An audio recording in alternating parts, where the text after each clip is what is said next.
त्र्यंबकेश्वरमध्ये आपत्ती व्यवस्थापन मंत्री गिरीश महाजनांची कार चिखलामध्ये अडकली आहे। त्र्यंबकेश्वरमध्ये मुसळधार पाऊस सुरू असल्यानं महाजन साधुग्रामची पाहणी करण्यासाठी या ठिकाणी पोहोचले, मात्र महाजनांसह त्यांच्या ताफ्यातील काही वाहनं चिखलामध्ये अडकली। वाहनं बाहेर काढण्यासाठी मोठी कसरत करावी लागली।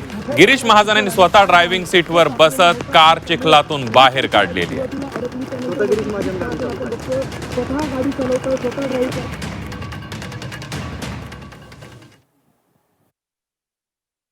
माझी गाडी फसली नाही, माझी गाडी बरोबर निघाली, पण पोलिसांची जी गाडी होती गाडी ते सगळे SP आहेत, कलेक्टर आहेत, सगळे आहेत, पण त्यांची जी गाडी होती पायलट कार ती त्या ठिकाणी फसली आणि ती निघतच नव्हती। खूप वेळ पण मी म्हटलं क्लच प्लेट जातील, ती गाडी खराब होईल। मग मीच खाली उतरलो माझ्या गाडीतून, ड्रायव्हरला खाली उतरलो त्यांच्या, मी गाडीमध्ये बसलो आणि एक 2-3 मिनिटांमध्ये मी गाडी बरोबर बाहेर काढली।